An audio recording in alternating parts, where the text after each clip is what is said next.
entrée-sortie. Donc A, il est en entrée-sortie. La même chose pour B.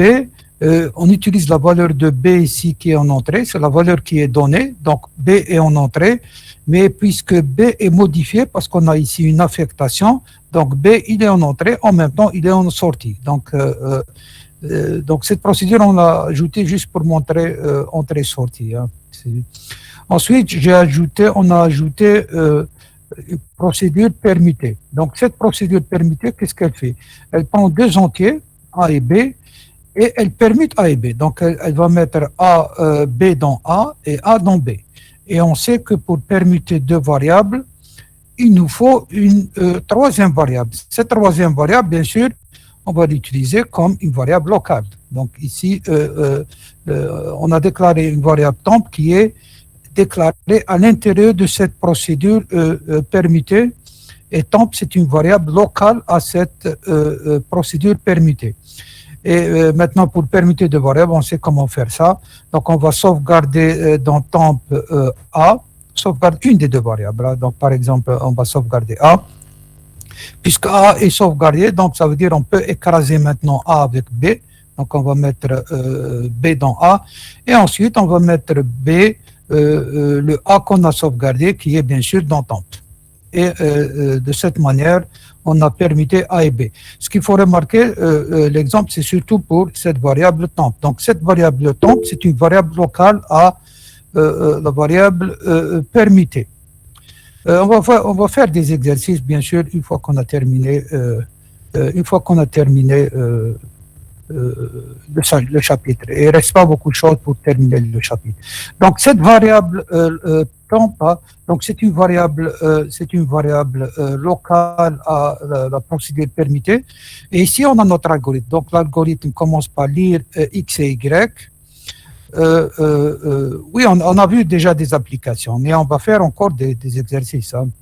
Donc, j'ai ajouté dans le site web la série sur les applications paramétrées qu'on va voir dans un moment, une fois qu'on aura terminé le chapitre. Donc, l'algorithme principal, il commence par lire X et Y, ensuite il va lire Z. Hein. Ensuite, bon, ici on a ajouté ça, c'est juste pour montrer l'appel d'une procédure où X est un nombre entier, X c'est un entier, Z c'est un réel. Hein. Oui, on va faire ça une fois qu'on a terminé le chapitre. Ensuite, on appelle ici la procédure permutée. Donc, on appelle la procédure permutée, on lui donne X et Y. Donc, A, c'est X, hein, parce que permuté, le premier paramètre formel, c'est A, et le deuxième paramètre formel, c'est B. Donc, elle va permuter X et Y, et c'est une passation, bien sûr, par adresse, parce que les paramètres formels ici ont été déclarés comme entrée-sortie. Donc, ce qu'il faut remarquer, c'est que dans l'algorithme, je ne peux pas écrire ici temp reçoit quelque chose. Parce que temp, donc ça c'est une erreur, bien sûr. Hein. Je ne peux pas écrire ça. Temp, par exemple, reçoit 4 ou n'importe quoi. Hein. Bon, temp, c'est un entier. Donc, ça, c'est bien sûr une erreur. Parce que temp, c'est une variable locale. Temp, c'est une variable locale à la procédure permutée. Et la même chose, hein, donc si je vais à la première procédure, hein, ici, la même chose. Hein, ici, je ne peux pas écrire temp reçoit quelque chose.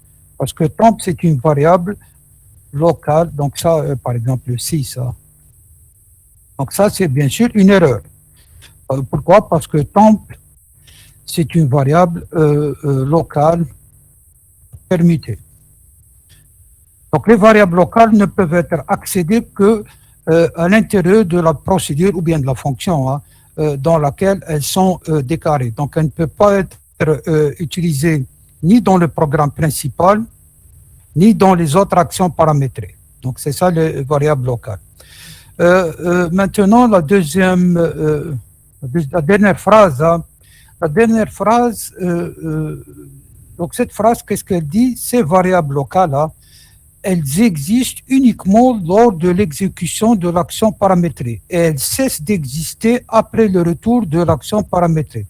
Donc cette variable locale, donc on ne va pas voir ça bien sûr en détail, hein, mais ici on appelle l'action paramétrée, hein, on appelle l'action permutée.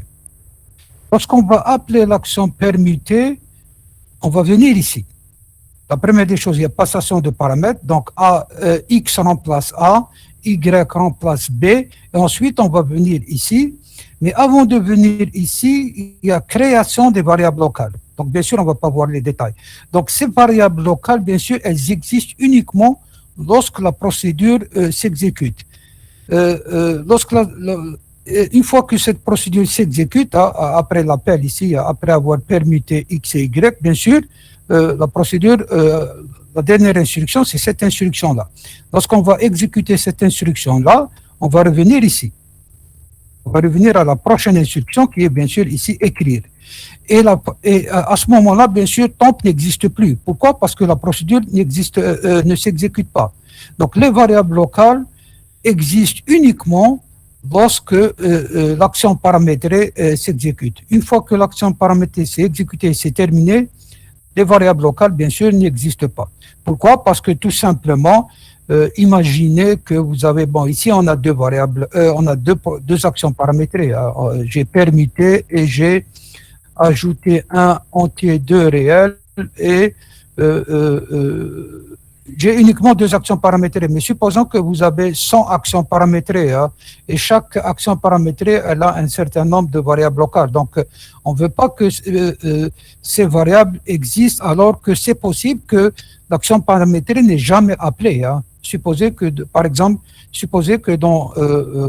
dans l'algorithme, ici, on va faire des tests. Bon, ici, ce n'est pas le cas. On va faire si quelque chose, si une condition, appeler cette action paramétrée, sinon appeler une autre action paramétrée. Donc, si la condition est vraie, par exemple, appeler action paramétrée 1, sinon appeler action paramétrée 2. Et si la condition, par exemple, est toujours vraie, ça veut dire que vous allez toujours appeler l'action paramétrée 1 et l'action paramétrée 2, vous n'allez jamais l'appeler. Alors que si vous réservez de l'espace mémoire pour toutes les variables locales, vous allez réserver de l'espace mémoire pour rien du tout. Bien sûr, on ne veut pas perdre de l'espace mémoire. Donc, bien sûr, on veut utiliser l'espace mémoire uniquement lorsqu'on a besoin. Une fois qu'on n'a pas besoin, bien sûr, on ne va pas utiliser l'espace mémoire. Quand est-ce qu'on a besoin des variables locales? Bien sûr, lorsque l'action paramétrée s'exécute. Une fois que l'action paramétrée s'est terminée de s'exécuter, on n'a pas besoin de variables locales parce que l'action paramétrée ne s'exécute pas. J'espère que c'est clair. Donc, les variables locales existent uniquement, bien sûr, sans voir les détails. On ne va pas voir comment ça s'est fait dans la réalité. Les variables locales existent uniquement lors de l'exécution de l'action paramétrée correspondante. Une fois que l'action paramétrée est terminée, bien sûr, les variables locales n'existent pas parce que tout simplement, on n'a pas besoin. Maintenant, on va voir les variables globales. Les variables, donc on a les variables locales et on a les variables globales. Les variables globales, c'est quoi? Les variables globales sont les variables déclarées dans la partie déclaration des variables dans l'algorithme principal. Donc, par exemple, l'exemple de tout à l'heure, on a algorithme de permutation, et ici, c'est les variables de l'algorithme. Donc, c'est ça les variables globales. Donc, les variables globales, c'est les variables qui sont déclarées dans l'algorithme. Ces variables globales, elles sont utilisables dans l'algorithme, bien sûr, parce qu'elles sont déclarées dans l'algorithme, et elles peuvent aussi être utilisées dans les actions paramétrées. Donc, les actions paramétrées peuvent accéder à ces variables globales. Donc, les actions paramétrées peuvent avoir accès et peuvent accéder aux variables globales. On peut permettre deux autres entiers avec la procédure permutée. Oui, exactement. J'ai appelé XY, mais supposez que l'algorithme a XY et il a, par exemple, deux autres entiers, W, par exemple, W1, W2, par exemple. Donc, lorsqu'on appelle procédure permutée, on peut lui donner XY et permuter va permuter XY. Et si vous lui donnez W1 et W2, permuter, elle va permuter aussi W1 et W2. Justement, c'est ça l'avantage des actions paramétrées. Vous donnez des paramètres différents et l'action paramétrée va s'exécuter sur ces paramètres différents. L'action paramétrée s'exécute toujours sur les paramètres réels. Les paramètres formels, si vous voulez, c'est uniquement dans la définition. Donc ici, dans l'exemple, par exemple, au lieu d'avoir temp comme variable locale, là, j'ai déclaré, ici on a déclaré temp comme variable globale. Et cette variable, bien sûr, elle peut être accédée par les actions paramétrées. Donc maintenant, permuter, au lieu de déclarer temp comme variable locale, là, on peut utiliser le temp dans la variable, dans le temp de la variable globale. Pourquoi? Parce que les actions paramétrées ont accès aux variables globales. Mais généralement, bien sûr, on ne veut pas faire ça. Généralement, si vous avez une action paramétrée qui a besoin d'une variable locale, on déclare les variables locales. On ne veut pas utiliser surtout les variables globales. Pourquoi? Parce que ici, il y a une seule action paramétrée. Mais supposons que vous avez une centaine d'actions paramétrées. Si vous commencez à utiliser les variables globales dans les procédures, dans les actions paramétrées, c'est très possible que vous allez faire une erreur. Et à ce moment-là, s'il y a beaucoup d'actions paramétrées, à un moment donné, parce que ces actions paramétrées, chacune peut utiliser les variables globales. Donc, à un moment donné, on peut modifier ces variables globales sans le vouloir et faire une erreur. Et à ce moment-là, ça sera difficile de trouver l'erreur. Donc, ça, c'est ce qu'on appelle, on appelle ça en anglais side effect. C'est en français, je pense, on traduit ça par effet de bord. Hein. Bon, on veut éviter l'effet de bord.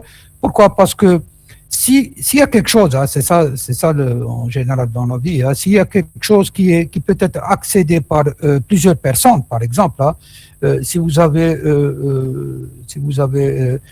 plusieurs personnes qui ont la clé d'une maison, hein, c'est possible que une de ces personnes va perdre la clé et il y aura un vol, là, par exemple. Alors que s'il y a moins de personnes, la probabilité que quelqu'un perde la clé, c'est bien sûr, elle est plus petite. Donc, on évite les problèmes. Donc, si on veut éviter les problèmes liés à l'effet de bord, bien sûr, on n'utilise pas les variables globales ou bien on essaie le moins possible d'utiliser les variables globales. Donc, généralement, on veut utiliser des variables locales. Hein. Donc, généralement, ici, par exemple, la procédure permutée, on ne va pas déclarer temp comme un entier dans l'algorithme et l'utiliser dans la procédure permutée. Temp, c'est une variable locale. Hein.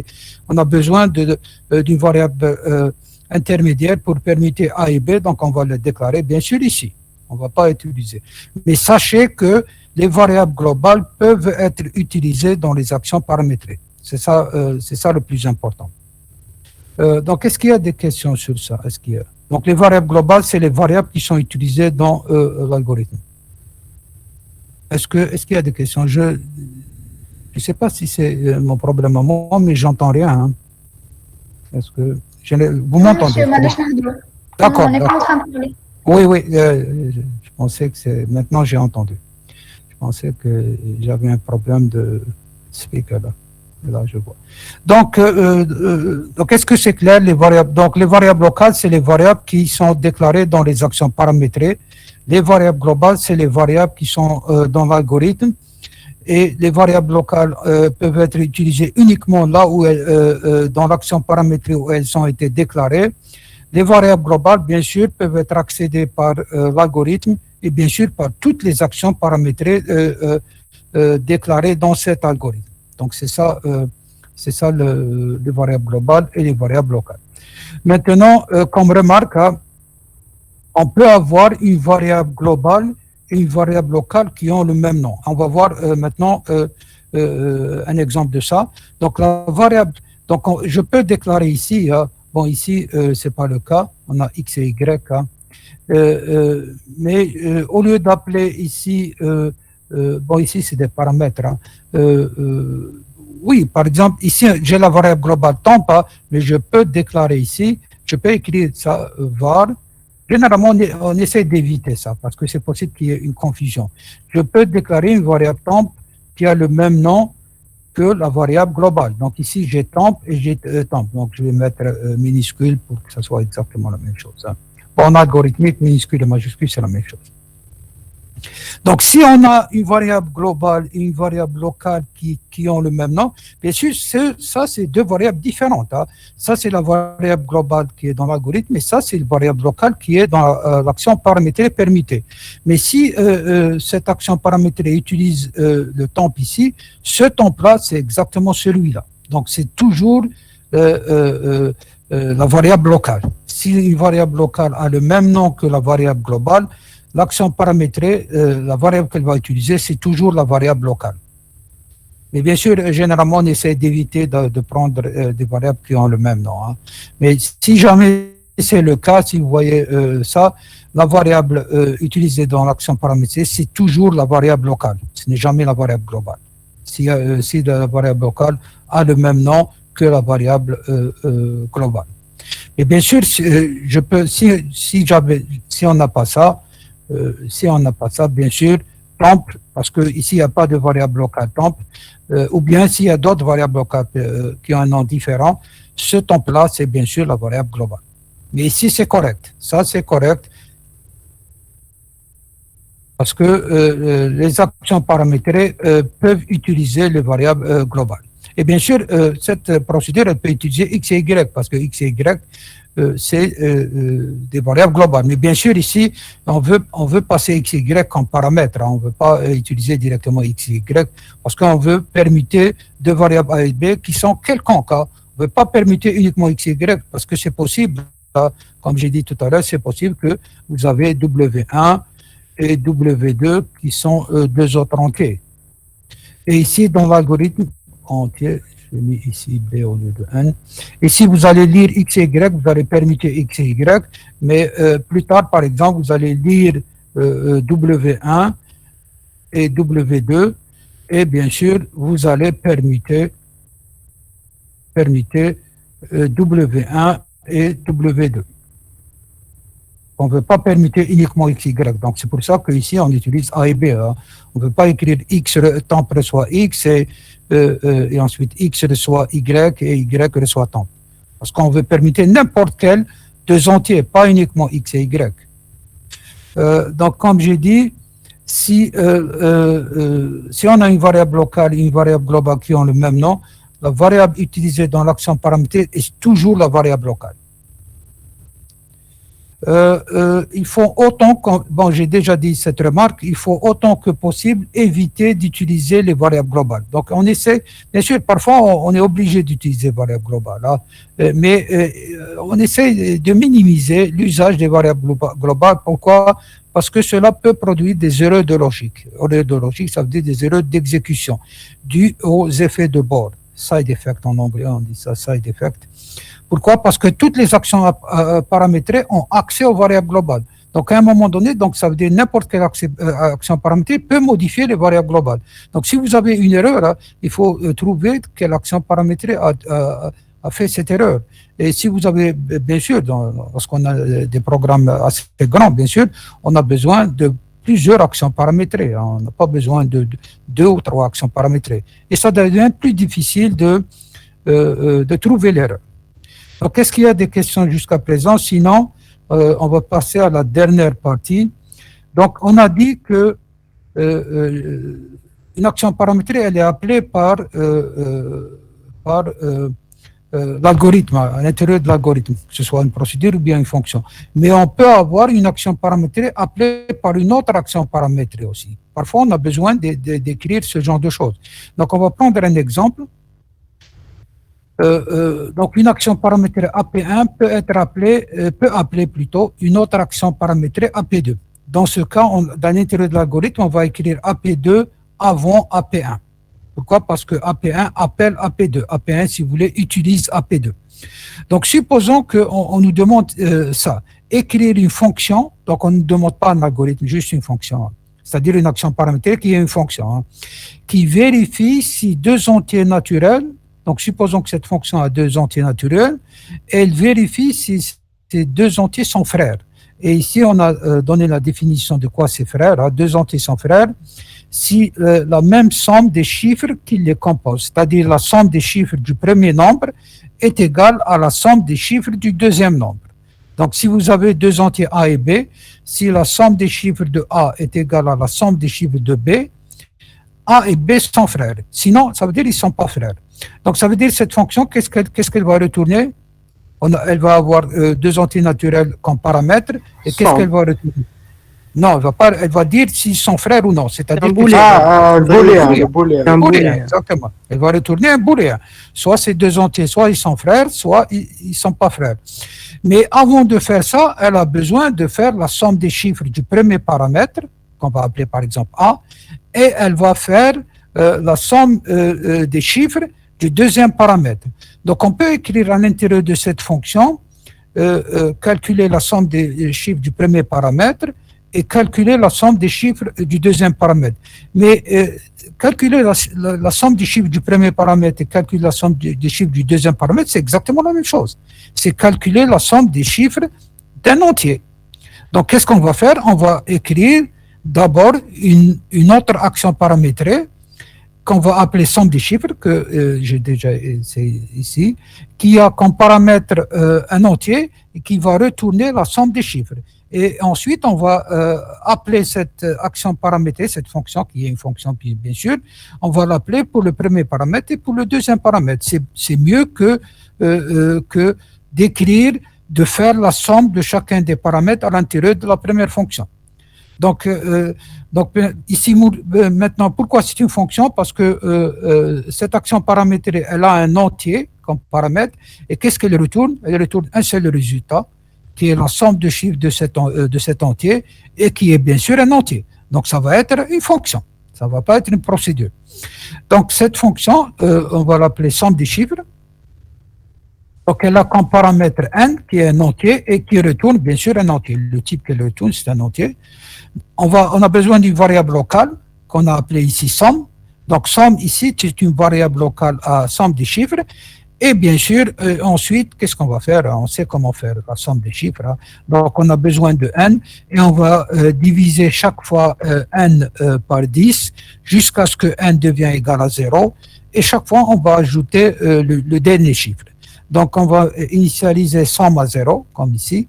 Et tant que n est différent de 0, ou bien tant que n est positif, hein, somme, c'est somme plus n mod 10, c'est-à-dire le dernier chiffre, et ensuite n reçoit n div 10. Lorsqu'on arrive à n égale à 0, c'est terminé.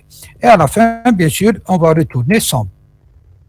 Donc on a cette fonction maintenant qui calcule la somme des chiffres d'un entier, et bien sûr, on va l'utiliser dans la deuxième fonction.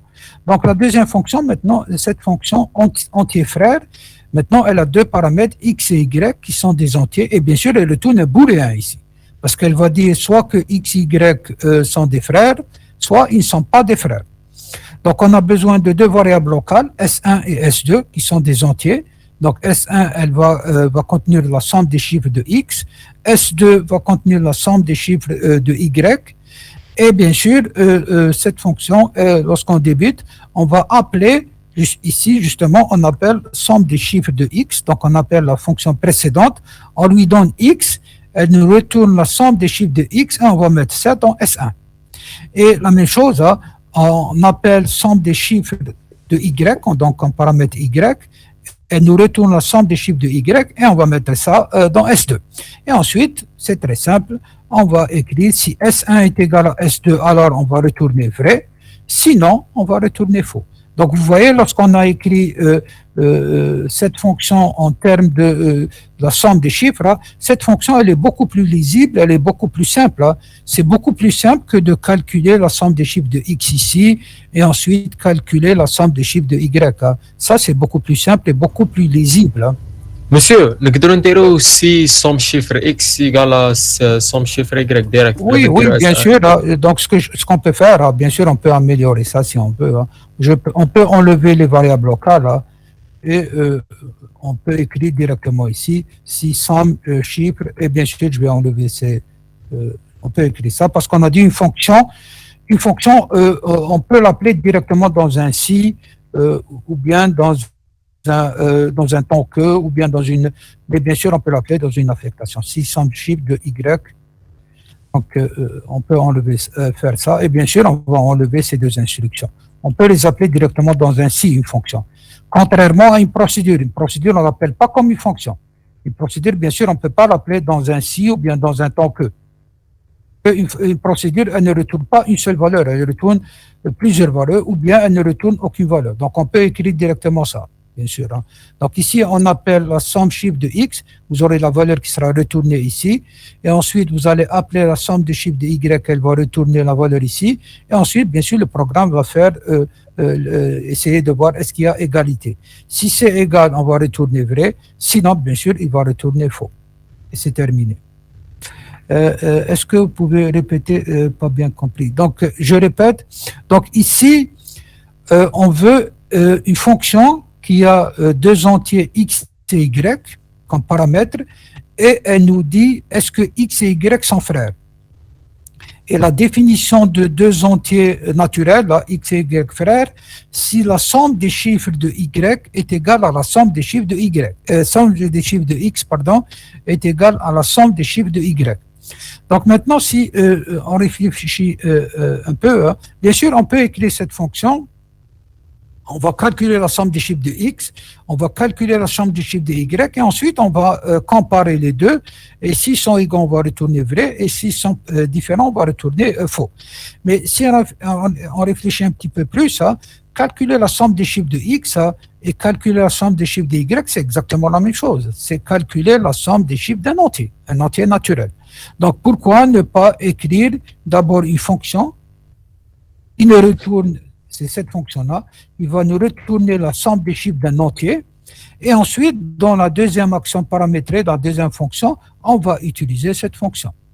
Et on fait ça couramment, hein. On aura des fonctions qui vont appeler d'autres fonctions, ou bien des procédures qui appellent d'autres procédures, ou bien des procédures qui appellent des fonctions, ou bien des fonctions qui appellent des procédures, hein. Des actions paramétrées qui appellent d'autres actions paramétrées.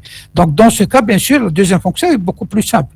On a écrit la première fonction, donc on sait comment retourner la somme des chiffres d'un entier. Hein. On a n qui est un entier, on initialise la somme à 0, et somme, bien sûr, c'est une variable locale.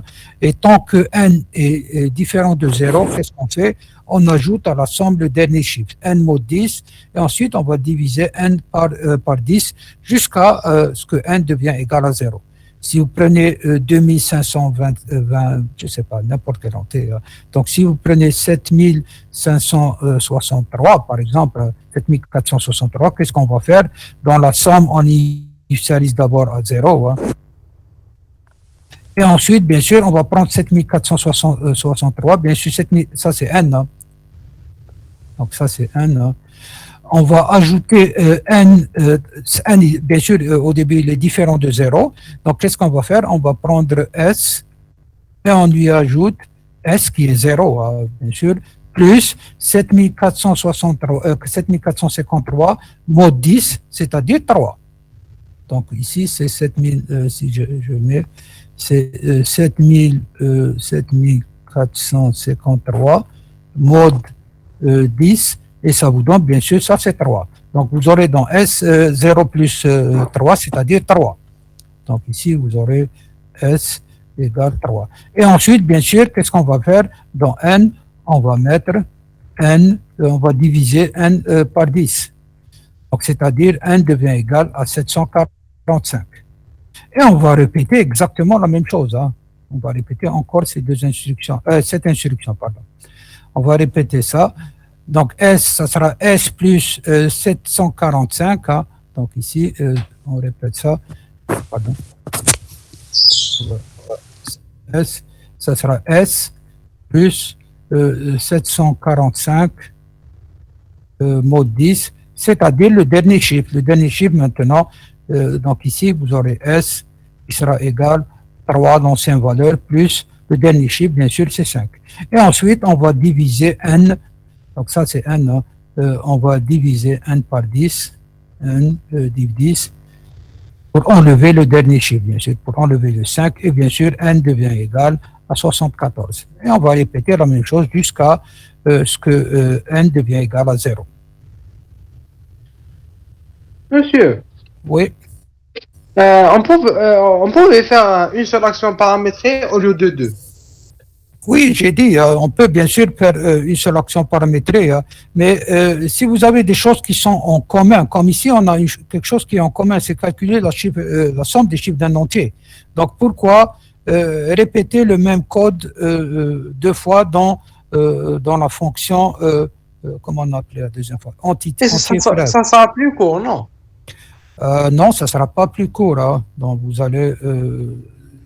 donc ça, c'est bien sûr beaucoup plus lisible que si j'avais écrit calculer la somme des chiffres de X et ça calculer la somme des chiffres Y. Hein. Ça, c'est beaucoup plus lisible que si on avait calculé la somme des chiffres de X et de Y à l'intérieur de ça.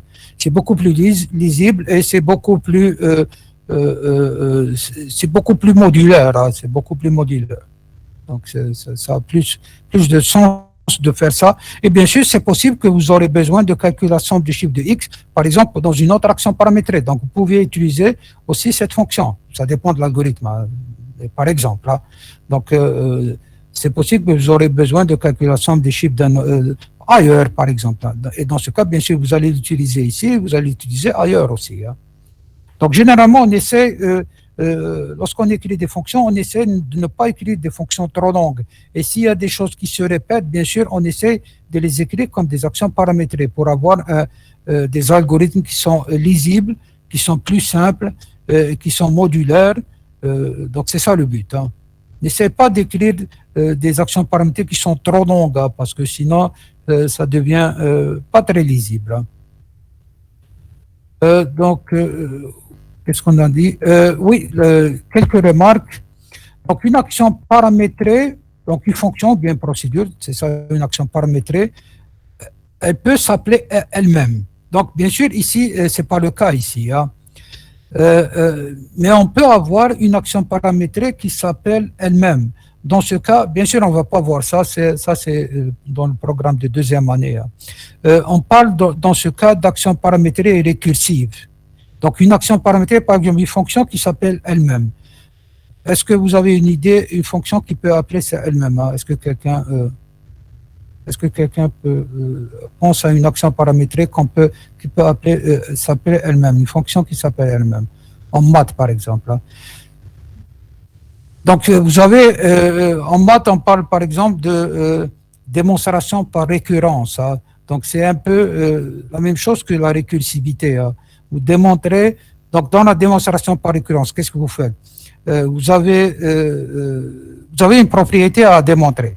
Donc la première des choses, vous vérifiez que la propriété est vraie pour une valeur ou bien pour deux valeurs, une ou plusieurs valeurs, hein, et c'est ce qu'on appelle la base.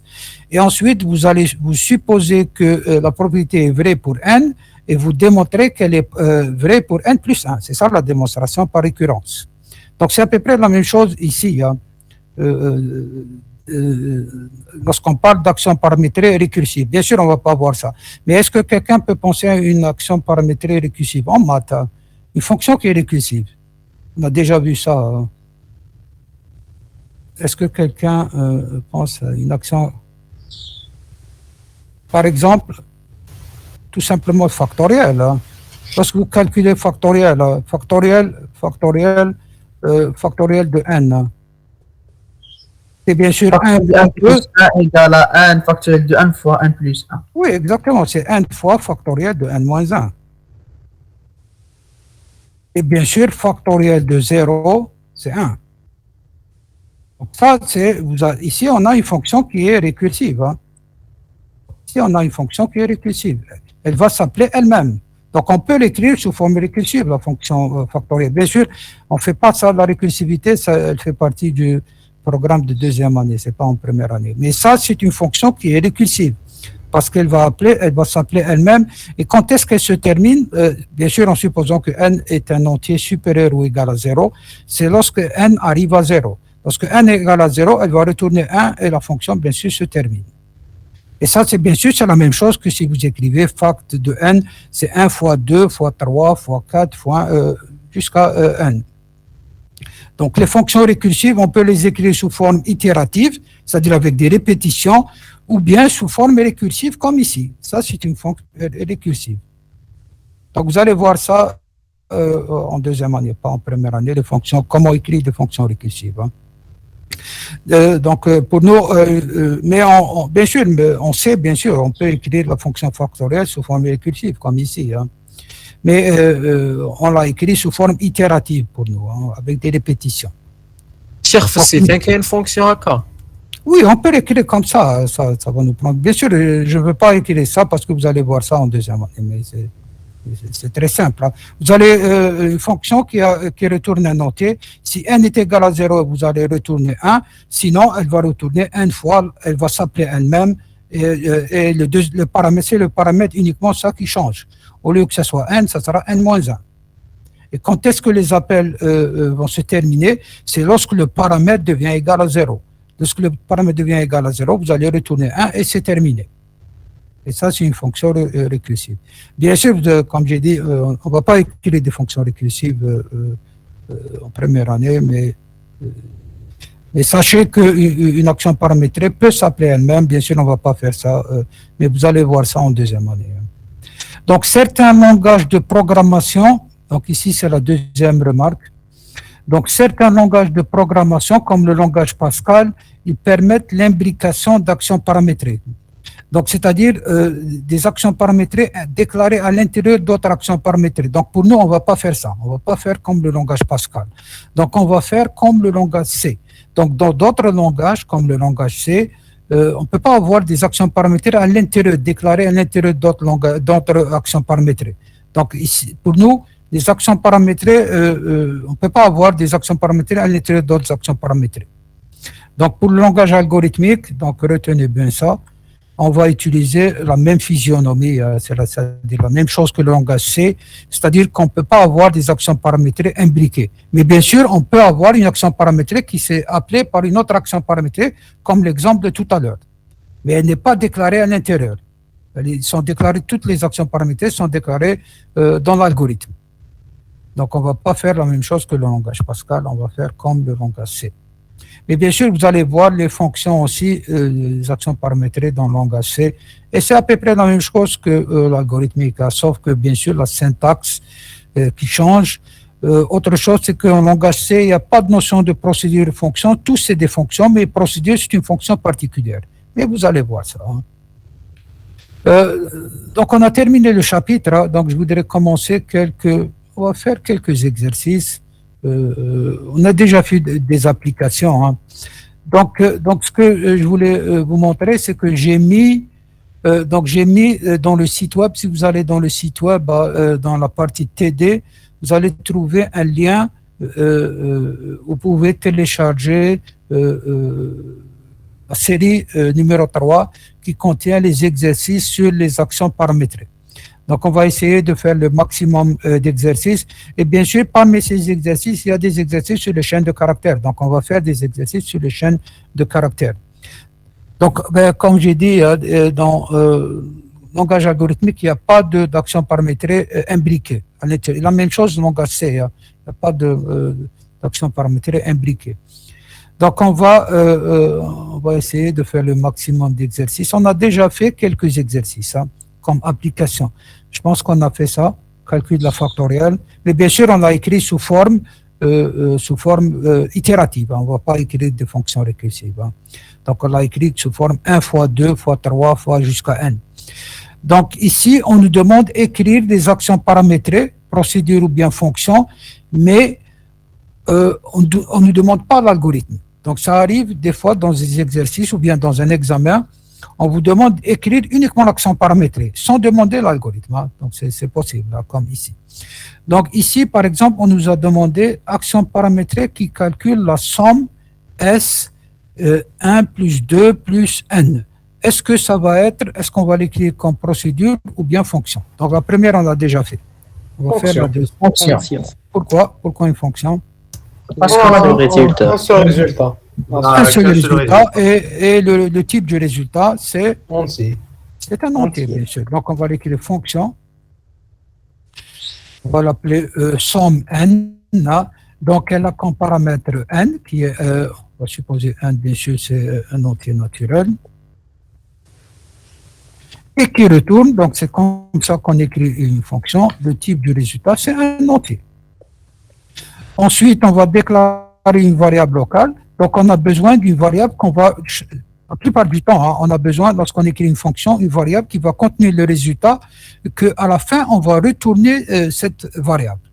Donc, on aura besoin d'une, je vais l'appeler S par exemple, hein, qui est bien sûr un entier.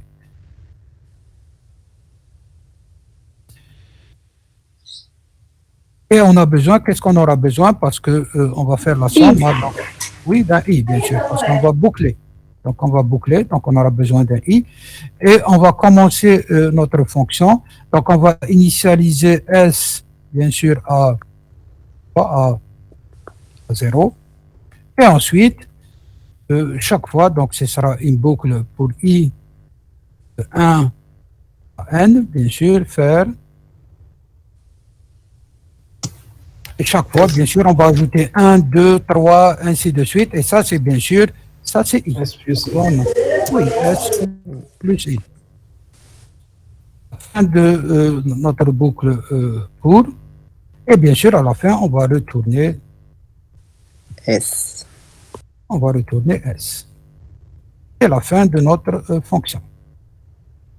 Donc, une fonction qui est très simple. Hein. Donc, ça, c'est une fonction qui est très simple. Donc, juste une petite remarque ici. Hein. Donc, pour nous, on a dit, lorsqu'on a une fonction, pour retourner le résultat, on va faire utiliser le mot-clé retourner. C'est la même chose que le langage C qui utilise return. Donc, il y a certains enseignants qui utilisent la même chose que le langage Pascal. Donc, le langage Pascal, comment retourne? À mon avis, il vaut mieux utiliser la même chose que C parce que c'est le langage C qui est enseigné en TP. Hein. Mais le langage Pascal, qu'est-ce qu'il fait? Il va mettre, pour retourner le résultat d'une fonction, il va mettre dans le nom de la fonction, il va mettre le résultat. Ça, donc c'est équivalent. Hein. Donc, certains, vous allez voir ça, certains enseignants, ils utilisent toujours la même chose que le langage Pascal. Mais sachez que ça, c'est l'équivalent de retourner S. Bien sûr, nous, on ne va pas faire ça. On va utiliser le mot-clé retourner. Donc, certains, ils vont mettre le résultat dans le nom de la fonction. Ça veut dire retourner le résultat. Mais pour nous, bien sûr, on va utiliser le mot-clé retourner. On ne va pas faire ça. Et sachez que certains, si vous voyez ça, comprenez que c'est la même chose que ça. Donc, on a écrit cette action paramétrée. On va faire le troisième mot. On nous demande une action paramétrée qui calcule le maximum. On n'a pas besoin de n. Si, on a besoin. N, c'est un paramètre. N, juste un instant, je réponds à votre camarade. Donc, n, on a besoin de n, bien sûr. N, c'est le paramètre. Si vous donnez n égale à 15, cette fonction, elle va calculer la somme de 1 jusqu'à 15. Si n est égal à 25, vous allez calculer cette fonction qui calcule la somme de 1 jusqu'à 25. Donc n, bien sûr, on a besoin de n. Cette fonction, qu'est-ce qu'on vous dit? Calculer la somme 1 plus 2 jusqu'à n. Monsieur, quand on dit retourner, qu'est-ce que ça? Non, une fonction doit toujours retourner quelque chose. Elle doit retourner quelque chose. Bon, on sait, probablement, vous aurez une erreur, hein, probablement une erreur de compilation. Et bien sûr, une fonction doit retourner, si vous dites c'est un entier, elle doit retourner un entier. Si vous dites un réel, là, elle doit retourner un réel. Par exemple, là, j'ai un entier, je ne peux pas déclarer ici S comme réel et ensuite retourner S. Hein, parce qu'un réel et un entier, ce n'est pas la même chose. Hein. Même chose on sait, hein, lorsque vous déclarez, par exemple, le main. Hein, donc, ce qui a une différence aussi entre l'algorithmique et le C, c'est qu'on sait, bien sûr, le programme principal, c'est le main. C'est ce que vous écrivez main. Mais je ne sais pas ce que vous avez remarqué, hein, lorsque vous écrivez main, hein, on écrit comme ça main en C. Hein. On écrit int. Et ensuite, vous avez ici des paramètres où il n'y a pas de paramètres, hein, et vous écrivez comme ça. Et à la fin, vous avez return 0. Le main, c'est une fonction, c'est bon, return avec R minuscule. Et ici, int avec I minuscule. Bon, C majuscule et minuscule, c'est pas la même chose. Donc, on sait, on dit que ça veut dire que main va retourner un entier. Donc, ici, vous ne pouvez pas écrire, par exemple, return 0,5. Sinon, vous aurez une erreur de compilation. Parce que 0,5, c'est pas un entier, tandis que 0, c'est un entier. Donc, main aussi, c'est une fonction, mais c'est le programme principal, on sait. Hein. Donc, c'est ça un peu différent par rapport mais on sait, lorsque vous allez écrire des fonctions, vous allez écrire le type qu'elle retourne. Donc, c'est, au lieu de l'écrire à la fin, on l'écrit au début en C. Et bien sûr, si vous retournez un autre type, vous aurez une erreur de compilation. Return 0, ça veut dire retourne un 0, hein, parce que main, on peut utiliser le résultat du main, hein, ça veut dire elle retourne 0. Hein. Ça veut dire tout est correct, c'est juste, oui, ça veut dire que c'est juste, c'est correct. Le return 0 en C, ça veut dire que tout est correct. Monsieur, oui. L'exercice qu'on a les actions paramétrées, mais l'algorithme. Oui, on vous a pas demandé d'écrire l'algorithme, on vous demande d'écrire les actions paramétrées permettant de résoudre les problèmes. Donc, oui, ça arrive souvent, on vous demande uniquement des actions paramétrées, hein, sans l'algorithme. Mais tu peux dire l'examen oui, c'est possible, oui, c'est possible. Il y a eu des examens où on demandait uniquement l'action paramétrée sans demander l'algorithme. Hein. C'est possible. D'accord. Hein. Mais généralement, enfin, bien sûr, c'est arrivé. Hein. Mais généralement, dans un examen, on vous dit écrire première action paramétrée, écrire peut-être une deuxième, peut-être même une troisième, et à la fin, on vous demande l'algorithme. Donc, ça arrive aussi, ça. Mais des fois, on ne vous demande pas l'algorithme, on vous demande uniquement des actions paramétrées. Donc, exercice numéro 3, on nous demande action paramétrée qui calcule le maximum de deux entiers A et B. Donc, est-ce que c'est une procédure ou bien une fonction? Fonction. Oui, bien sûr, c'est une fonction. Le résultat booléen. Un seul résultat. Non, c'est pas booléen. Le maximum de deux entiers. C'est un entier, bien sûr, c'est pas un booléen. Donc,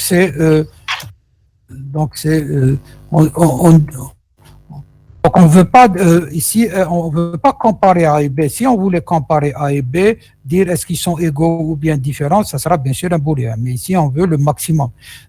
Donc, je vais l'appeler par exemple max. Et A et B, donc on a A et B, sont des entiers. Et le résultat, c'est bien sûr un entier, parce que c'est soit A, soit B. Donc, je peux avoir, donc on peut l'écrire de deux manières ici. Je peux avoir une variable locale, je vais l'appeler max, et si A est supérieur à B, je vais mettre dans max A, sinon je vais mettre B, et ensuite retourner max. Ou bien on peut éviter ça, retourner directement A et B. Si A est supérieur à B, retourner A, sinon retourner B. Moi, je vais déclarer une variable locale. Hein.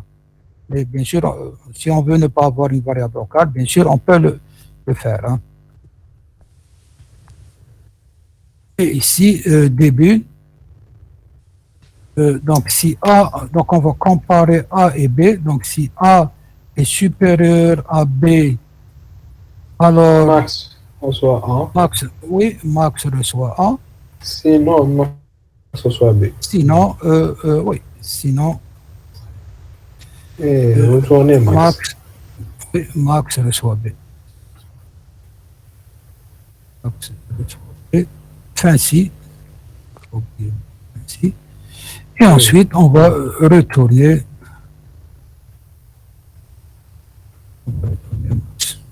Et la fin de notre procédure. Donc, on écrit fin, point virgule.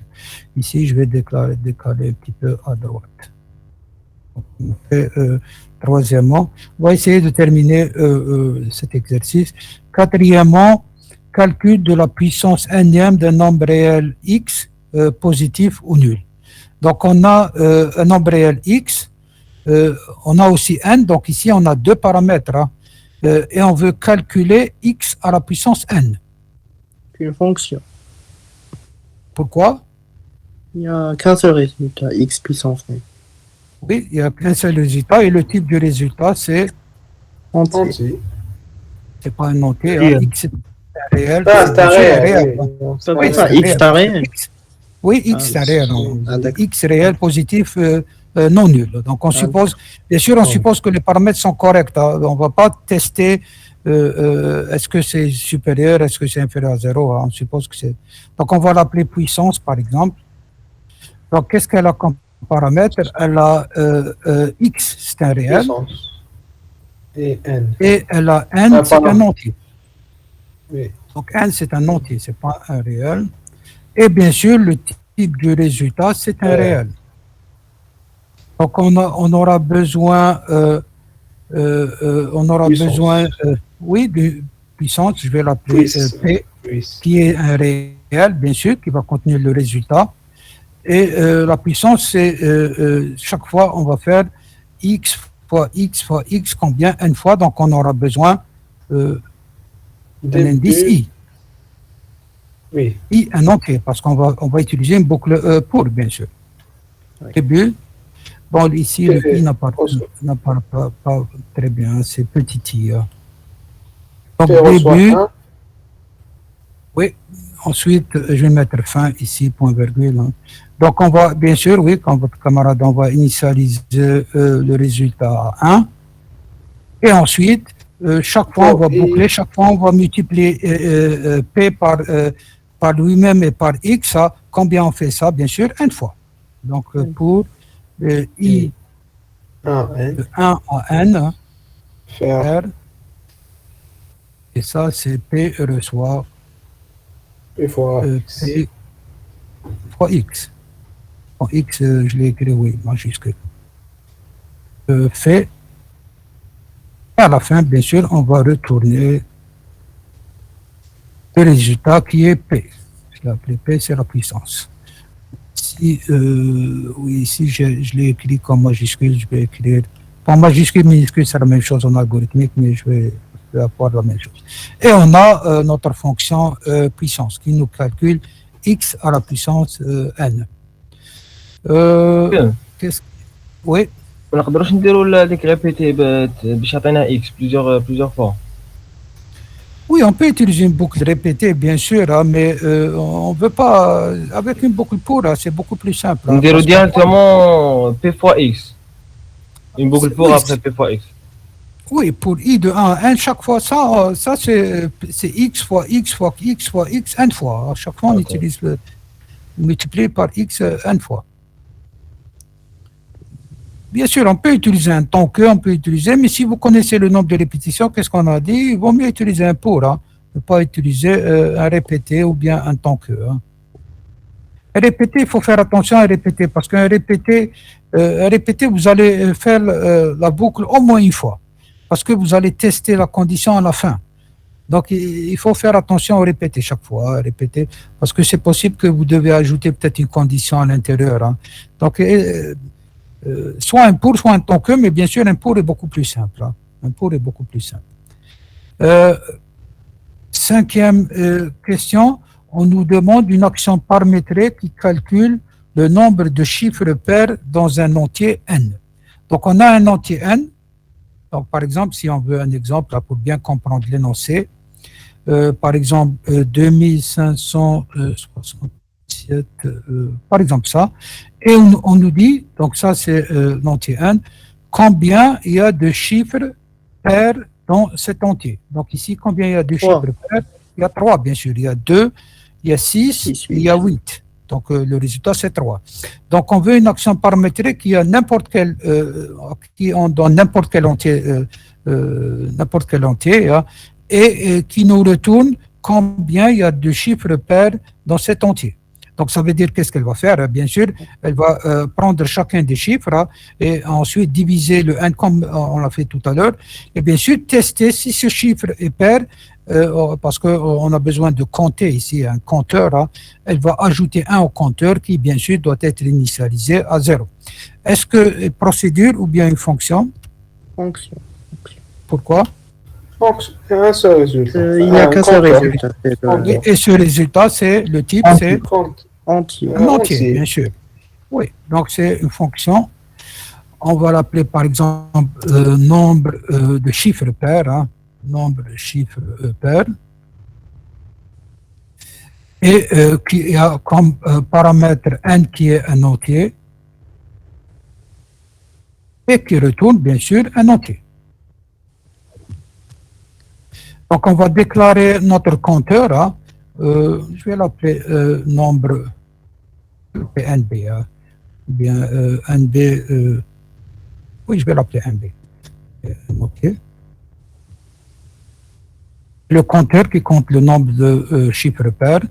Donc, bien sûr, on va initialiser ce compteur à 0. Et ensuite, on va chaque fois diviser le n par 10 hein, jusqu'à arriver à un n égal à 0.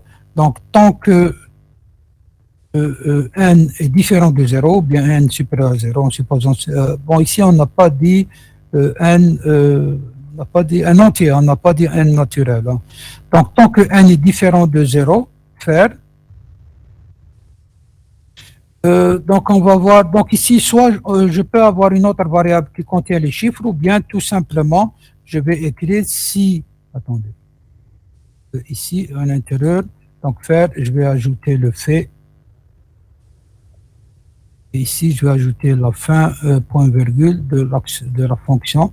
Donc, chaque fois, qu'est-ce qu'on va faire? Si n au 10, si ça c'est égal Code 10 oui, div 2 c'est- est égal à 0.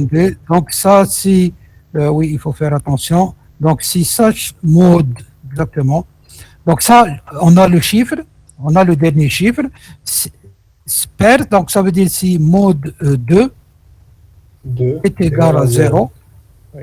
alors Alors, NB reçoit NB. B reçoit un B plus. oui exactement NB reçoit NB plus 1 NB Et reçoit on incrémente le ensuite, compteur.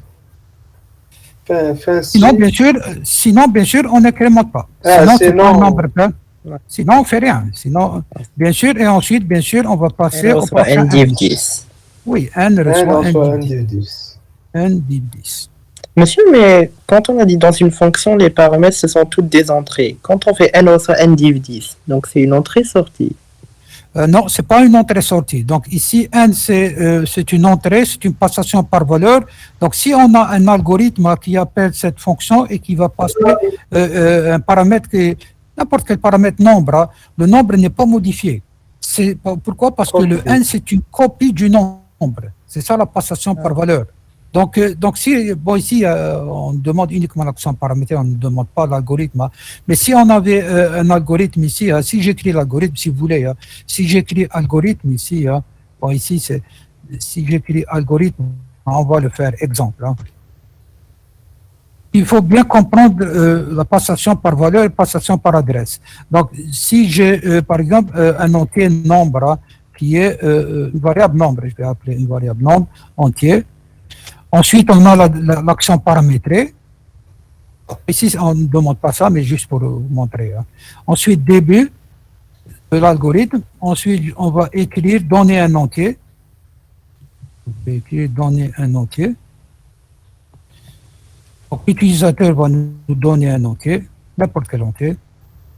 Et ensuite, je vais écrire, donc je vais ajouter ici une variable, où est-ce qu'il est nombre. Je vais ajouter ici nombre de chiffres. Hein. Je vais ajouter, qu'est-ce que je vais l'appeler? Un compteur, je vais l'appeler CPT. Et ici, je vais appeler la fonction, donc je vais mettre dans CPT, je vais appeler la fonction, cette fonction-là. Et on lui donne comme paramètre, bien sûr, bon, il me manque le lire, hein, j'ai oublié le lire ici, lire nombre. Et ici, on va appeler la fonction et on lui donne le paramètre, bien sûr, nombre. Qui a été, dont la valeur a été donnée par l'utilisateur. Et si je fais écrire nombre de chiffres per de NBR, hein, variable, c'est pas N c'est paramètre formel, hein, N c'est le paramètre, tandis que le paramètre réel c'est NBR. Et ici, je vais écrire NBR n'est pas modifié, exactement, est égal à CPT. C'est le même qu'on entend. Et c'est la fin de mon algorithme. Donc ici, parce que c'est une fonction, tous les paramètres sont passés par valeur. Bon, ici, il y a un seul paramètre. Donc le paramètre formel n, c'est une copie de NBR. Si l'utilisateur vous donne 42, hein, vous allez, on appelle ça une passation par valeur. Donc on va recopier la valeur 42 dans n. C'est pour ça qu'on appelle passation par valeur. On prend la valeur de NBR et on la recopie dans n. Donc n, c'est une copie de NBR. Et dans ce cas, ce n-là qui est modifié, ce n'est pas NBR, c'est une copie de NBR. C'est une passation par valeur, on va passer la valeur. Oui. Et bien sûr, NBR ici, si vous donnez 42, vous allez afficher 42, exactement 42. NBR n'est pas modifié. C'est la copie qui est modifiée. Donc, très Monsieur. important de bien comprendre ça. Et bien sûr, on veut pas faire, bon, une fonction, toutes les paramètres sont passés par valeur, hein, mais même si c'était une procédure, hein, si vous ne voulez pas parce que vous ne voulez pas que ça soit une sortie, hein, on veut pas, c'est pas ça le résultat. Le résultat, c'est le nombre de chiffres. Donc, on veut pas que ça soit modifié, parce que c'est pas ça la sortie. La sortie, c'est le nombre de chiffres. Donc, bien sûr, on veut pas que NBR soit modifié. Oui, allez-y. Monsieur, Oui. pourquoi vous n'avez pas retourné la fonction? J'ai retourné. Oh oui, il me manque, hein, j'ai oublié. Je m'excuse. Hein. Oui, j'ai oublié. Retourner, bien sûr, il me manque le retourner. Hein. Retourner NB. NB. Oui, j'ai oublié ça. Oui, c'est une bonne remarque. Hein, j'avais oublié ça. Je m'excuse. Et monsieur, Oui. le nombre de chiffres pairs est NB, pas CPT. NB, Ah, CPT, c'est NB, c'est la valeur locale, c'est la variable locale. Mais NB, c'est la variable locale. Et cette variable locale, bien sûr, elle n'est pas accessible à l'extérieur de cette fonction. C'est ce qu'on a dit tout à l'heure. Donc, bien sûr, si vous voulez, le NB, il est retourné ici, la valeur de NB. Mais NB, l'algorithme ne peut pas utiliser NB. Mais cette valeur, on l'affecte à CPT. Donc, le nombre de chiffres, c'est CPT, c'est pas NB. NB, on utilise NB juste pour retourner NB, hein, pour retourner le nombre de chiffres.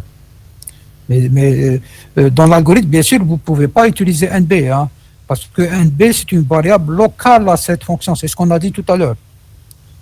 Que ce soit une procédure ou bien une fonction, hein, les variables locales, elles sont accessibles uniquement dans la fonction ou bien dans la procédure. Elles ne sont pas accessibles à l'extérieur. D'accord. Oui. La dernière question, le dernier exercice, hein, donc on nous demande une action paramétrée étant donné deux entiers A et B qui calculent le quotient et le reste de la division entière. Est-ce que c'est une procédure ou bien une fonction? Procédure. Oui, Procédure, il y a un quotient et Il y a deux résultats. Il y a deux résultats, oui, il y a le quotient et il y a le reste. Donc ça va être bien sûr une procédure. Une procédure, on va l'appeler quotient reste. Hein. Quotient reste.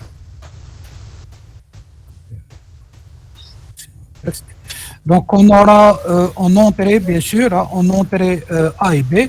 Bien sûr, A et B seront en entrée. Ils ne vont pas être modifiés. Modifié, oui. Ce sont des entiers. Et bien sûr, on a en sortie le quotient. Je vais l'appeler quotient Yes. comme ça. Quotient et le reste, qui sont bien sûr Les entiers. les entiers aussi. Donc ici, c'est parce qu'on a deux sorties. Bon, on va supposer qu'on a le mode, on a la division. Hein, sinon, on a écrit en fait sans mode, sans division. On a déjà fait ça. Hein. On va faire soit des soustractions successives, soit on va mettre. Donc le reste, le quotient, c'est tout simplement A div 10. Hein. Ou bien on va l'écrire comme ça. A div B, par contre. A div 10. Et le reste, hein, pourquoi j'ai écrit égal? Hein, c'est l'affectation. Reçoit. Oui, reçoit. Vous faites par division, monsieur. Oui, je vis directement sans Ah. faire la division, on ne va pas perdre Et le reste, c'est A, bien sûr, mode B. Et c'est la fin de notre... Parce que on n'a rien dit dans l'énoncé. Là, donc, on n'a pas dit en supposant que le modulo et la division entière n'existent pas. Et on a terminé avec le premier exercice. Donc je pense qu'on va terminer ici. Hein. Donc la prochaine fois, je vais vous demander de préparer l'exercice numéro 2 et les autres exercices. Exercice 3, 4, ainsi de suite. Donc on a terminé. Bon, vous arrêtez votre microphone, hein, celui qui... Donc arrêtez. Donc on a terminé le chapitre sur les actions paramétrées. J'espère que c'est clair. Hein. On va faire les exercices Et ensuite, bien sûr, une fois, on va essayer de faire le maximum d'exercices. Donc, essayez de faire ces exercices, bien sûr. Hein. Il y a le deuxième, l'exercice numéro 2, on va corriger ça la prochaine fois. Donc, il y a certains exercices, on les a fait sous forme d'algorithme, hein, mais ici, on nous demande sous forme d'actions paramétrées, comme le PGCD, le PPCM, hein. On les a fait sous forme d'algorithme, bien sûr, on veut ici, mais bien sûr aussi, dans l'exercice numéro 3, il y a une deuxième question ici, hein, qui va utiliser ces actions paramétrées. Ensuite, l'exercice numéro 4, ainsi de suite. Hein. Donc, on va faire ces exercices la prochaine fois. Monsieur, في لا بروسيدور الاخرى اللي دوكا درتها تاع وي. الكوسيون والريست وي. هذيك كي زعما في الالغوريثم تحب تستعمل لا فونكسيون كيش يخرج لك بروسيدور كيش يخرجوا لك لي فاريابل شغل كيش تعطي لي ريزولتا. Oui, donc si, par exemple, je vais ajouter algorithme. Hein. Je vais ajouter algorithme. Donc, exemple, hein, juste un exemple. Hein. Je vais déclarer les variables de l'algorithme. Hein. Donc, je vais les déclarer comme, je vais l'appeler diviseur et dividende. Hein. Diviseur, et l'autre, c'est le dividende. Sans, bien sûr, des entiers.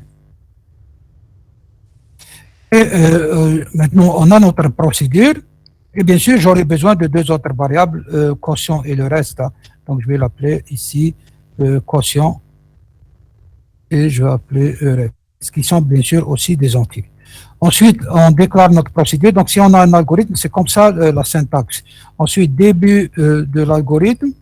Donc, je vais écrire données diviseur et dividende. Donner deux entiers, donc je vais écrire uniquement deux entiers. Je fais ça rapidement. Donc on va lire diviseur et le dividende. Et maintenant, on va appeler notre procédure. Donc vous allez voir que l'appel d'une procédure, c'est pas la même chose qu'une fonction. Lorsqu'on appelle procédure, on écrit le nom de la procédure. Donc, on ne peut pas appeler une procédure dans un si ou bien dans un temps que comme une fonction. Parce qu'une procédure ne retourne pas une seule valeur. On va appeler la procédure et on va donner A, c'est le diviseur, par exemple. Hein, c'est le diviseur, j'ai appelé div. B, c'est le... En fait, c'est le contraire, je pense. Hein, peut-être j'ai mis l'inverse. Hein, diviseur, c'est, ou bien je vais les appeler, je vais modifier les noms. Hein, je vais appeler N1, je vais appeler N1 et N2 hein, pour qu'il n'y ait pas de... Donc je vais supposer que N1 c'est le numérateur et N2 c'est le dénominateur pour que... N1 et N2, lire N1 et N2. Et donc ici, on va donner N1 et N2. N1 1, 2. Et le résultat, c'est bien sûr le quotient, donc c'est QUT. Et le reste, hein, et c'est la fin de notre procédure. Et ensuite, on va écrire quotient. On ne peut pas écrire N1 et N2 si vous voulez, quotient. Bien, je vais écrire pour deux entiers N1 et N2. Donc, quotient égal, donc il faut que je envoie ça. Quotient est égal à la variable cote. Et reste égal variable reste. Et la fin de notre algorithme. Donc c'est comme ça qu'on appelle une procédure. Hein. On écrit le nom de la procédure et les paramètres. Donc A c'est N1, B c'est N2 et ici c'est une passation par valeur. Même si cette procédure modifie A et B. Bon, ce n'est pas le cas ici, mais même si on modifie A et B, N1 et N2 ne sont pas modifiés parce que c'est une passation par valeur. Mais Q et R, c'est une passation par adresse. Donc, ça veut dire que quotient et reste seront modifiés. Et bien sûr, c'est ce qu'on veut, parce qu'on veut que quotient contient le quotient et le reste contient le reste. Donc, on veut qu'il soit modifié. Donc, les résultats, bien sûr, on veut qu'ils soient soit par sortie ou bien entrée-sortie. Moi, ici, c'est par sortie. Pourquoi? Parce que quotient et reste, au début, il ne contient pas de valeur. Cette procédure, elle n'utilise pas la valeur initiale de quotient. Elle calcule directement le quotient. Elle utilise A et B. Même chose pour calculer le reste. Elle utilise A et B, elle n'utilise pas R. Donc, R, c'est une sortie. Ce n'est pas une entrée-sortie. Donc, c'est comme ça qu'on appelle une procédure. Est-ce qu'il y a d'autres questions? Sinon, on va arrêter la séance. Est-ce que ça va? Monsieur, Oui. dans une fonction, lorsqu'il demande, par exemple, deux entrées de type différent, comment on fait? Une fonction qui a deux entrées de type différent. Oui. Oui, bien sûr, il suffit de... Vous allez les déclarer comme ici. On avait une fonction déjà de type différent, la puissance. On a déjà fait ça. Où est-ce qu'elle est la puissance? X, c'est un réel et N, c'est un entier. On a déjà fait ça. X, c'est un réel et N, c'est un entier ici. Ils n'ont pas le même type. On a déjà fait ça. Oui. Et dans une procédure, même chose. Par exemple, VE smash. Oui, sauf que dans une procédure, il faut dire est-ce que c'est en entrée, en sortie ou bien en entrée-sortie. Mais sinon, c'est la même chose. C'est la même chose. D'accord. Ouais. Merci. Est-ce qu'il y a d'autres questions? Sinon, on va arrêter la séance et je vais vous demander. Donc, malheureusement, demain, on ne pourra pas faire la séance de demain. Donc, je vais l'annuler. J'avais prévu de faire une séance demain, mais je ne peux pas le faire. Donc, on va essayer de faire rattraper ça la semaine prochaine, peut-être samedi, ou bien je ne sais pas si c'est possible, si vous êtes... Samedi, on est très occupé par d'autres profs, monsieur. Vous êtes très occupé d'autres profs. D'accord, on verra quand est-ce qu'on va récupérer ça. Monsieur. Mais essayez de préparer ces exercices. Très important de faire ces exercices. Oui, qu'est-ce qu'il y avait? Monsieur, à propos du module bureautique, pourquoi ils nous ont mis un 0? Oh, parce que oui, c'est arrivé, je ne me rappelle pas si c'est l'année passée ou bien l'année d'avant. La même chose, c'est arrivé. Les étudiants n'ont pas fait de bureautique et ils ont mis un 0. Vous avez vu vos résultats, je suppose. Donc, ils ont mis un 0. Ensuite, ils ont corrigé ça. Donc, ça va être corrigé. Donc, ça va, je me corrige dès maintenant. Oui, je ne sais pas. Oui, je ne sais pas. Pour vous dire la vérité, je ne sais pas. Il y a des problèmes avec. Oui, je ne sais pas. Je ne sais pas. Mais ça va être... يخلوهم ومن بعد إذا درنا خلاص. Oui, normalement, je comprends. Normalement, c'est ce qui se fait, mais Monsieur, قراو bureautique. Je ne sais pas, bureautique, je pense... Bah, je ne sais pas. Tu remportes le temps ma cache, monsieur.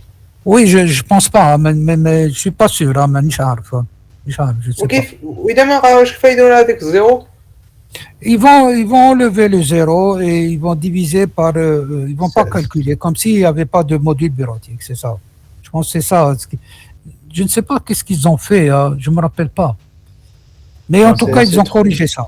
Ils ont corrigé ça. Ça va être corrigé. Bien sûr, vous n'aurez pas un 0, ça n'a pas de sens. Mais monsieur Zama Kima Douka, quand ils ont mis un 0, ils ont divisé par 17. إذا ما ديفيجو par 17, il faut 10. Oui, oui, c'est un problème. C'est un problème, c'est vrai. C'est vrai. C'est vrai. Parce que oui, exactement. Ça, c'est plus de travail pour les enseignants. Parce que si quelqu'un ne fait pas de rattrapage, وقتاش rattrapage, monsieur? Je ne sais pas pour l'instant. Je de rattrapage, quand est-ce que ça va... C'est l'administration. On m'a les décidé. C'est pas logique, monsieur. Oui, les femmes, je comprends. Normalement, je ne sais pas, on a des problèmes. Normalement, ça a été corrigé il y a 2 ou 3 ans, ça devrait être corrigé. Je comprends la première fois. Si c'est arrivé la première fois, on comprend. Mais ça, puisque ce n'est pas arrivé la première fois, normalement, ça devrait être pris en compte. Mais malheureusement, c'est comme ça que ça marche, hein, malheureusement. Et c'est ça, malheureusement, c'est comme ça que ça marche. Hein. Normalement, il fait une erreur la première fois, les prochaines fois, il ne devrait pas faire la même erreur. Lorsqu'il fait une erreur la Ils vont première prendre fois, en considération. exactement. Il devrait pas faire la même erreur une seconde fois. هي دوكا monsieur كيما اذا يعني اذا هي نورمال مي المشكل دوكا اما باش تكون تدخل ولا ما تدخلش. Bon, bien sûr, quelqu'un, ils aiment des rattrapages, quelqu'un qui ne connaît pas. Parce que. اذا زعما c'est ça. دوك اذا جبت 980 par exemple 980 تسمى اذا ils ont divisé par 16 نجيب 10. Oui, je comprends. Oui, je comprends. Mais il vaut mieux faire, à mon avis, hein, il vaut mieux dans ce cas prendre le côté le plus sûr, hein, faire le rattrapage. Vous n'avez rien à perdre. Hein. Il vaut mieux, à mon avis, hein, ça c'est mon avis. Hein, c'est pas, mais normalement, il devrait corriger ça. Malheureusement, il n'a pas corrigé ça. Hein. Donc, on va essayer de rattraper la séance de demain. On va voir quand est-ce que. On va corriger le maximum d'exercices. Hein, on va essayer de corriger le maximum d'exercices. Et ensuite, bien sûr, on va passer au prochain chapitre qui est les enregistrements. On va passer au prochain chapitre de cours qui est les enregistrements. Donc, essayez de faire ces exercices. Hein. Essayez de faire. Donc, il y a des exercices, par exemple, sur les chaînes de caractères. Hein, exercice numéro 2. Il y a aussi l'exercice, ça c'est sur les matrices aussi. Il y a l'exercice numéro 6 sur la série complémentaire. Hein. Donc aussi, ça c'est une application sur le chaîne de caractères aussi. Exercice numéro 6. Donc est-ce qu'il y a d'autres questions? Sinon, on va arrêter la séance. Il y a d'autres questions? Monsieur, كان يكونوا غلطوا لك في كاش نوت كيش دير تكونتاكتي الشيخ؟ Oui, il faut contacter l'enseignant. On va dire qu'il y a une séance de recours, une session de recours, mais la session de recours, c'est pour les premières années, hein, pour les MI. Hein. Généralement, c'est la fin de l'année. Donc, ça ne va pas être corrigé maintenant. Ça va être corrigé les délibérations à la fin de l'année. Mais ça va être corrigé, bien sûr. Mais essayez, si c'est le cas, parce que ça arrive de faire des erreurs. Hein. Si c'est le cas, essayez de rappeler l'enseignant on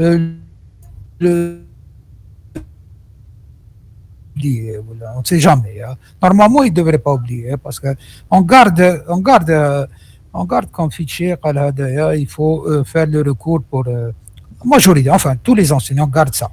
Mais on ne sait jamais, essayez de rappeler l'enseignant, le corriger au deuxième semestre. Mais qu'il y ait une correction de la session de recours. تسمى ليسونسيال انا اذا غلطوا لي دوكا نروح نكونتاكتيه دوك من بعد يقليو على فان. Oui, bien sûr, il faut le contacter maintenant. Il ne faut pas laisser. Ça arrive de faire des erreurs, ça arrive. Hein. Ça arrive, ça arrive. Merci. Mais ça va être corrigé. Donc, s'il n'y a pas d'autres questions, je vais arrêter la séance. Hein. Donc, essayez de faire les exercices. Il y a pas mal d'exercices, essayez de les faire. Hein. Donc, est-ce qu'il y a d'autres questions? Sinon,